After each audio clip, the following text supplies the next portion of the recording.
할렐루야. 참 잘 오셨습니다. 우리 옆에 우리 뒤에 분하고 인사하겠습니다.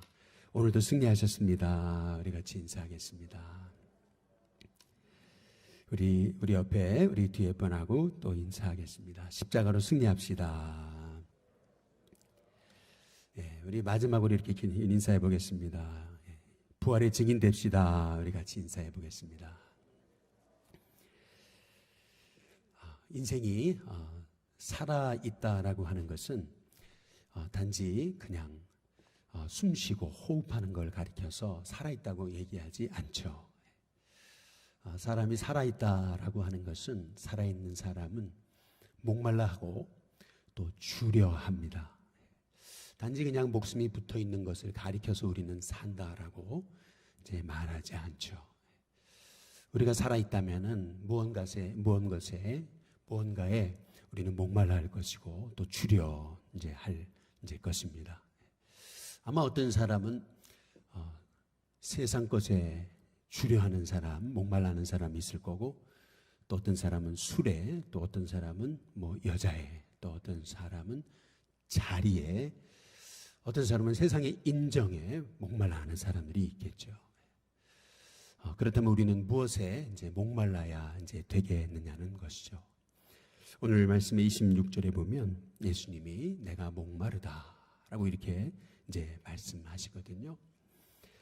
이 예수님의 목마름은 단지 십자가에 못 박히셔서 십자가에 매달리심으로 피 흘리시고 또 모든 육신에서 물을 쏟으셨기 때문에 육체적으로 목마르다 하신 것이 아닌 것을 우리가 알 수가 있습니다. 28절에 보시면은 그 후에 예수께서 모든 일이 이미 이루어진 줄 아시고 그러셨어요.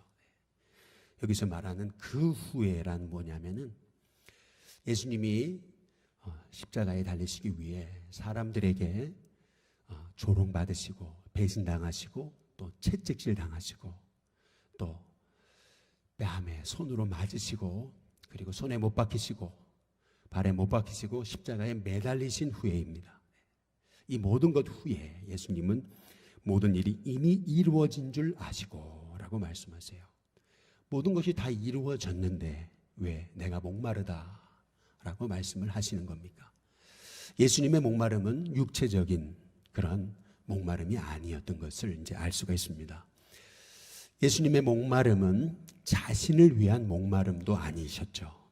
예수님의 목마름은 아직도 복음을 모르고 죽어가는 영혼을 향한 하나님의 사랑, 그 구원의 비밀, 하나님의 은총을 알지 못하는 영혼을 위한 주님의 그 영적인 목마름이셨던 것을 알 수가 있습니다. 그리스도인이란 어떤 사람인가 했을 때 그리스도인이란 참된 목마름을 갖고 사는 사람이 아닐까라고 하는 것입니다. 어떤 이는 술에, 어떤 이는 세상에, 어떤 이는 돈에, 어떤 이는 세상 명예에, 어떤 이는 세상 쾌락에 목마를지 모르겠습니다. 그러나 우리는 참된 가치를 위해 목말라 하는 사람이 돼야 되지 않는가라고 하는 것을 오늘 이 말씀을 통해서 우리가 깨닫게 되는 것이죠. 여기 예수님이 내가 목마르다 하셨던 이 말씀, 딥사오라고 하는 이 헬라어 말은 단지 목마르다는 말에 그치는 것이 아닌 갈망한다라고 하는 그런 말씀입니다. 예수님은 하나님의 은혜를 갈망하셨고 또 복음을 모르고 죽어가는 영혼이 주님 앞에 돌아오는 것을 갈망하셨고 하나님을 갈망하셨습니다. 마찬가지로 우리에게도 이러한 영적인 갈망, 목마름, 이 영적인 주림 이것이 우리에게 필요함을 우리 하나님께서 말씀하고 계시는 것이죠. 하나님이 왜 다윗을 쓰셨나? 우리가 그의 시편의 고백을 통해서 우리가 알 수 있게 되는 것은 시편 42편 1절에 사슴이 시냇물을 찾기에 갈급함 같이 내 영혼이 주를 찾기에 갈급합니다. 이 다윗의 이 영적인 이 갈급함을 통해서 바로 그의 마음의 중심을 우리가 알 수 있게 되는 것이죠. 시편 63편 1절 말씀처럼 내가 간절히 주를 찾되 물이 없어 마르고 황폐한 땅에서 내 영혼이 주를 갈망합니다. 이것이 이 다윗의 평생에 가졌던 하나님을 향한 목마름이었던 것이죠. 우리가 인생을 살아가면서 목마름이 없다면 우리는 죽은 자와 방부를 합니다. 우리 인생에 주림이 없다면 우리는 사는 게 아닙니다. 나는 왜 이렇게 목마를까? 당연한 것입니다. 특히 복음을 위해 목마른 것은 내가 영적으로 살아있다는 뜻이죠. 영적으로 죽었다면 복음을 향한 목마름도 없습니다. 이미 병상에 누워서 호흡만 붙어있는 인생이 되는 것이 영적인 목마름 없이 그냥 이 땅에서 세상 것을 향해서 목마름을 가지고 사는, 그냥 지금 여기가 좋사오니 라고 하며 의에 줄이고 목마름 없이 살아가는 인생이라면 그 인생은 하나님의 사람이라고 할 수 없는 것이죠. 진정한 하나님의 사람은 영적인 목마름이 있습니다. 그래서 사도 바울은 고린도후서 11장 27절에서 수고하고 애쓰고 자지 못하고 줄이고 목마르다라고 그렇게 이제 말하고 있는 것이죠. 우리의 심령에 복음을 향한 목마름이 있다면, 하나님의 말씀을 향한 목마름이 있다면 여러분 그건 축복입니다. 나는 왜 말씀 없이 살 수 없을까? 나는 왜 하나님 없이 살 수 없을까? 다른 사람들은 저렇게 하나님 없이도 잘 사는 것 같은데 나는 왜 하나님 없이는 한순간 살 수 없을까? 그것이 바로 여러분이 살아있다는 뜻입니다. 그것이 여러분이 잘 살고 있다는 뜻이에요. 그것이 여러분이 하나님의 사람이라는 뜻입니다. 우리가 진짜 하나님의 사람이라면 의에 줄이고 목마른 것은 당연한 것입니다. 그 목마름이 없다면 우리는 목숨만 붙어 있는 영적으로 죽은 그리스도인에 불과한 것입니다. 그래서 오늘 내가 목마르다, 우리 주님이 왜 언제 목마르다 하셨나? 모든 것을 다 이루어졌다는 것을 아시고도 우리 주님 목마르다 하셨습니다. 이것이 바로 그리스도인의 삶인 거죠. 아직도 복음을 모르고 죽어가는 영혼을 향한 목마름이 있는 사람, 그 사람이 바로 참된 그리스도인입니다. 근데 오늘 우리 주님이 목마르다고만 하셨다면 우리 주님은 나의 참 구원자가 될 수 없죠. 우리 주님은 목마르셨을 뿐이 아니라 오늘 여기 30절에 보니까 예수께서 신 포도주를 받으신 후에 이르시되 다 이루었다 하시고 라고 말씀하십니다. 예수님은 목마름만 경험하신 것이 아닌 하나님의 말씀 한 구절 한 구절 남김이 없이 다 이루셨다고 말씀하고 있는 것이죠. 예수님의 삶은 한마디로 말하면 하나님의 뜻을 성취하시는, 하나님의 명령하신 구원 사역을 다 이루시는 삶이셨던 것을 이제 알 수가 있습니다. 주님이 마지막 바로 십자가에서 운명하시기 전에 하셨던 이 테텔레스타이라고 하는 이 말씀의 의미는 바로 예수님이 나의 참 구원자가 되심을 선포하시는 하나님의 음성인 것이죠. 모든 하나님의 말씀을 이루셨기에 예수님이 나의 진정한 구원자가 되시는 것입니다. 우리가 요한복음을 통해서 우리가 지난 월요일부터 우리가 고난주간을 시작하면서 예수님이 마지막 당하신 그 일주일의 고난에 대해서 함께 우리가 말씀을 나누었습니다. 우리는 우리 주님이 당하신 그 고난에 우리가 집중합니다. 그러나 성경은 우리가 예수님의 고난만이 아니라 하나님의 말씀에 집중해야 된다고 우리에게 말씀하고 계십니다. 우리가 지난 월요일부터 함께 살펴본 말씀을 통해서 성경이 주시는 하나님의 음성은 요한복음 18장 9절에 보니까 이는 아버지께서 내게 주신 자 중에서 하나도 잃지 아니하였사옵나이다 하신 말씀을 응하게 하려 함일러라, 이렇게 말씀하시죠. 가룟 유다가 예수님을 배신하고 예수님을 십자가에 끌고 가기 위해 군사 한 600명 이상을 거느리고 천부장과 함께 나타났을 때 예수님은 도망치지 않으셨습니다. 오히려 당당하게 앞으로 나가셔서 오히려 그들이 뒤로 자빠질 정도로 예수님은 내가 바로 그다, 너희들이 찾는 그 사람이다 선포하십니다. 그리고 그들이 몽치와 칼과 몽둥이를 들고 나타났을 때 예수님이 하신 말씀, 나만 잡아가라. 저들을 놔줘라. 라고 말씀하십니다. 근데 그때 성경이 증언하기를 이는 내게 주신 자 중에 한 사람도 잃어버리지 아니하겠다 하신 말씀을 응하게 하려 하십니다. 라고 우리에게 말씀하고 계십니다. 예수님 마지막 그 십자가의 고난을 당하시는 순간까지 하나님 말씀, 그 한 말씀까지 이루시고자 그 말씀을 성취하시는 삶이셨음을 우리에게 말씀하고 계신 거죠. 뿐만 아니라 얼마든지 이스라엘은 하나님을 모독한 사람을 돌로 쳐 죽일 수 있는 상황이었음에도 자신들이 예수님이 바로 그러한 죄로 예수님을 죽이는 거라고 정당하고 있는 그런 상황에서도 예수님은 십자가에 못 박히시죠. 그들이 예수님을 돌을 던져 죽인 것이 아니라 십자가에 못 박아서 나무에 달린 자는 저주를 받은 자다라고 하는 그러한 그 예수님의 그 십자가의 렛대를 통해서 다시는 사람들이 예수님을 쫓아가지 않게 하려고 음모를 꾸민 것인데 오히려 그것이 바로 이는 예수께서 자기가 어떠한 죽음으로 죽을 것을 가리켜 하신 말씀을 응하게 하려 함이라 라고 우리에게 말씀하고 계십니다. 끊임없이 예수님의 십자가의 그 마지막 일주일 고난 당하시는 그 걸음걸음을 성경은 말씀을 이루시는 삶이다 라고 이렇게 말씀하고 계시는 거죠. 그래서 그런 의미에서 예수님이 다 이루었다 라고 하는 말씀의 의미는 하나님의 말씀 1.1획도 틀림없이 다 이루었다. 하나님 명령하신 그 명령을 다 이루었다라고 하시는 이제 말씀인 거죠. 놀랍게도 예수님 십자가에 죽으신 다음에 예수님의 그 시신을 다루는 그 과정에서도 하나님의 말씀이 다 성취되어집니다. 예수님 십자가에 죽으신 날은 금요일이었습니다.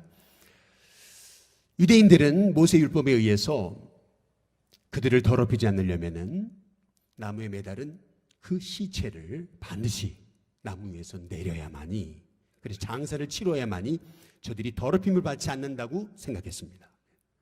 따라서 예수님이 이 금요일 십자가에 못 박히셨는데 옆에 있는 두 강도와 함께 십자가에 못 박히셨는데, 그래서 이 유대인들은 이 빌라도를 재촉합니다. 오늘 함께 읽은 말씀 우리 31절에 보면 이날은 준비일이라 유대인들은 그날이 안식일이 큰 날이므로 그 안식일에 시체들을 십자가에 두지 아니하려 하여 빌라도에게 그들의 다리를 꺾어 시체를 치워달라 하니, 더구나 그날은 금요일일 뿐만 아니라 이제 내일 토요일 안식일이 시작되는데, 더구나 내일 안식일이 시작되는 그 토요일 안식일은 그들의 가장 큰 명절인 유월절이었습니다. 따라서 십자가에 못 박힌 그 죄인을, 시체를 그 나무 위에 매달을 수 없었던 거죠. 그래서 빨리 시체를 치워달라 빌라도에게 말합니다. 그래서 32절에 보면은 군인들이 가서 예수와 함께 못 박힌 첫째 사람과 또 그 다른 사람의 다리를 꺾고 그랬습니다. 여기서 다리를 꺾었다는 말의 의미는 이런 것입니다. 죄인을 십자가에 못 박았을 때 그 죄인에게 마지막 자비를 베풀기 위해서 십자가 밑에 발판을 만들었던 것입니다. 발판이 있다면 십자가에 매달려서 온몸이 그 두 개의 못으로 몸을 지탱하지 않게끔, 그래서 온몸의 경련과 마비를 조금이나마 덜어주기 위해서 그 십자가 밑에 발 밑에 조그마한 발판을 만들었던 거죠. 그러나 발판이 치워지게 될 때, 그래서 다리를 꺾어 놓게 될 때 결국 그들은 그 십자가에서 오는 모든 고통으로 인해서 그들은 결국 그 모든 호흡이 막혀지고 십자가에 죽을 수밖에 없게 됐던 것입니다. 그래서 두 사람의 죄인의 발을 꺾었다라고 하는 말의 의미는 아직 그 사람들의 목숨이 붙어 있었다는 얘기죠. 그래서 그들의 발을 꺾어버렸습니다.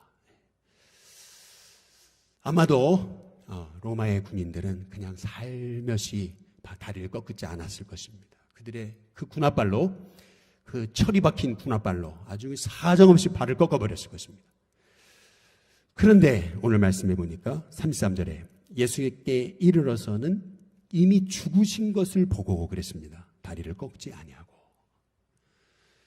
예수님은 이미 십자가에서 운명하셨기에 다리 밑에 발판을 치울 필요도 없었고 다리를 꺾을 필요도 없었던 것입니다. 근데 갑자기 얘기도 하지 않았는데 허락도 받지 않고 34절에 그중 한 군인이 창으로 옆구리를 찔렀습니다. 곧 피와 물이 나오더라 라고 말씀하십니다. 여기서 옆구리를 찔렀다는 말, 이 찔렀다는 말의 헬라어 에켄토라고 하는 말은 깊숙이 찔렀다는 얘기입니다. 아주 깊숙이 찔렀다. 성경에 2번 나오는 표현입니다. 아니 어떻게 이런 생각지 못한 일들이 벌어지게 됐습니까? 오늘 성경이 말씀하고 계시죠. 36절 이 일이 일어난 것은 그 뼈가 하나도 꺾이지 아니하리라 한 성경을 응하게 하려 함이라. 우리가 바이블 하이킹을 통해서 우리가 출애굽기, 민수기를 보고 있죠. 출애굽기 14장 46절, 민수기 9장 12절에 보면 6월절의 어린 양은 반드시 다리를 꺾으면 안 됩니다. 예수님이 바로 그 십자가에 매달리신 우리를 향한 그 6월절의 어린 양이셨던 거죠. 날 위해 나 대신 십자가에 죽으시고 모든 피를 흘리신 그 6월절의 어린 양이 되신 분이 바로 예수님이시라는 겁니다. 그래서 예수님은 다리에 꺾음을 당하지 않으셨습니다. 이것이 사람이 계획한 것입니까? 아닙니다. 하나님이 마지막 순간까지도 하나님의 뜻을 이루고 계십니다. 더구나 오늘 37절에 또 다른 성경에 그들이 그 찌른 자를 보리라. 그 찌른 자를 보리라. 스가랴 선지자가 예언한 하나님의 말씀입니다. 장차 오실 메시아는 바로 이렇게 사람들에게 그 창에 그 옆구리가 찔릴 것임을 선포했던 스가랴서 12장 10절의 말씀이 성취되고 있는 것입니다.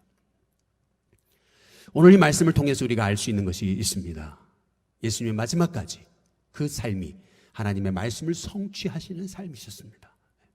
근데 놀라운 것은 하나님의 말씀을 성취하시는 가운데 하나님을 모르는 그 로마의 군사들까지 하나님의 뜻이 성취되는 일이 있어서 쓰임받았다고 하는 사실입니다.